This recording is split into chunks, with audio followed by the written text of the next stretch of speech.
पथराव किया गया, फिर पेट्रोल बम फेंके गए, थाने के बाहर खड़े वाहनों में आग लगा दी गई। सारी तैयारियां करी गई थी। ये डिमोलिशन ड्राइव थी, ये कोई रायट नहीं था, दंगे की तैयारी नहीं थी। बिल्कुल इंटेलिजेंस फेलियर नहीं है। ये कोई एक ही परिसंपत्ति को टारगेट करके करी हुई एक्टिविटी नहीं थी। ये कोई आइसोलेटेड एक्टिविटी नहीं थी। ये पूरे काफी लंबे समय से हल्द्वानी के अंतर्गत सरकारी परिसंपत्तियों को अलग अलग क्षेत्रों में बचाने का, सुरक्षित करने का, अतिक्रमण मुक्त कराने का अभियान चल रहा है।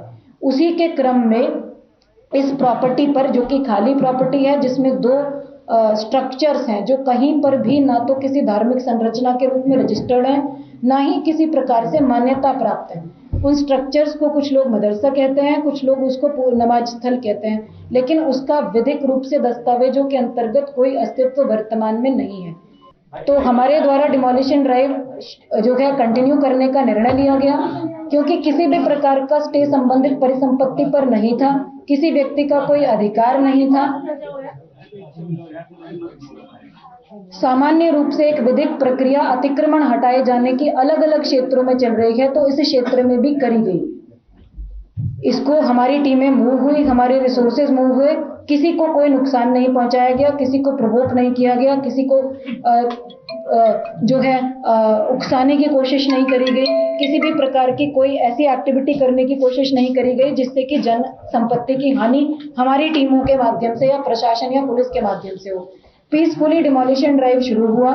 प्रिवेंशन के लिए फोर्स लगाई गई, अतिक्रमण की कार्रवाई के लिए जितनी फोर्स रिक्वायर्ड होती है वो लगाई गई, लेकिन कुछ अराजक तत्वों के द्वारा अनप्रोवोक्ड, अनहार्म्ड, अनटच्ड तरीके से पूरी कार्रवाई होने के बाद भी बड़ी मात्रा में with in half an hour इकट्ठा होकर जो है हमारी जो टीमें हैं नगर निगम की, उन पर पहला अटैक किया गया पत्थरों के माध्यम से। पत्थर बरसाने शुरू करे गए चारों तरफ जो छतें हैं उनके माध्यम से। मैंने आपको 30 तारीख की फुटेज दिखाई, किसी छत पर कोई पत्थर नहीं था। इसका मतलब इट वाज प्लान्ड कि जिस दिन भी डिमोलिशन ड्राइव होगी हम उस दिन इस तरह से फोर्सेस को अटैक करेंगे, इस तरह से डिमोरलाइज करने की कोशिश करेंगे स्टेट मशीनरी को। पहली मॉब जो आई पत्थरों के साथ, उनको डिसबर्स कर दिया गया, तो दूसरी मॉब आई जिनके हाथों में पेट्रोल बम थे, जो फ्यूल होता है उसकी प्लास्टिक की बॉटल्स थी, उसमें उन्होंने आग लगा कर फेंकी। तो उसके बाद जब पेट्रोल बम आगजनी की घटनाएं शुरू हुई और उसके बाद भी टीमें पीछे नहीं हटी, तो थर्ड स्टेप में उस मॉब जो था, अराजक तत्व, उनके द्वारा थाने का घेराव किया गया। पहले पथराव किया गया, फिर पेट्रोल बम फेंके गए, थाने के बाहर खड़े वाहनों में आग लगा दी गई। उसके बाद भी जब वो मॉब डिसबर्स नहीं हुआ तो कुछ जगह से ये सूचना आई कि जो रिवॉल्वर होते हैं या वैध या अवैध है वो सब जांच का विषय है। जो भी असलहे हैं, जो भी आर्म्स हैं, उनके माध्यम से कुछ फायरिंग स्टार्ट करी गई थाने पर डायरेक्टली। पूरा प्रयास ये रहा कि हल्द्वानी का जो मेन शहर है उसको बचाया जाए, उसमें किसी भी प्रकार से मॉब को एंटर ना होने दिया जाए, जो प्रभावित क्षेत्र है उसको लिमिट किया जाए। ये पूरा जो डिमोलिशन ड्राइव था ये कोई आइसोलेटेड ड्राइव नहीं था, मैं पहले ही आपको एग्जांपल्स के साथ एक्सप्लेन कर चुकी हूँ। ये लगातार चल रही चीज थी। एक एरिया में ही ये घटना हुई, अदर एरियाज में डिमोलिशन ड्राइव्स टेकअप हुए, बड़े बड़े ड्राइव्स टेकअप हुए, 10-10, 20-20 दुकानों के, मकानों के ड्राइव्स टेकअप हुए। वहां किसी प्रकार का कोई रिटेलिएशन पुलिस पर, प्रशासन पर नहीं किया गया।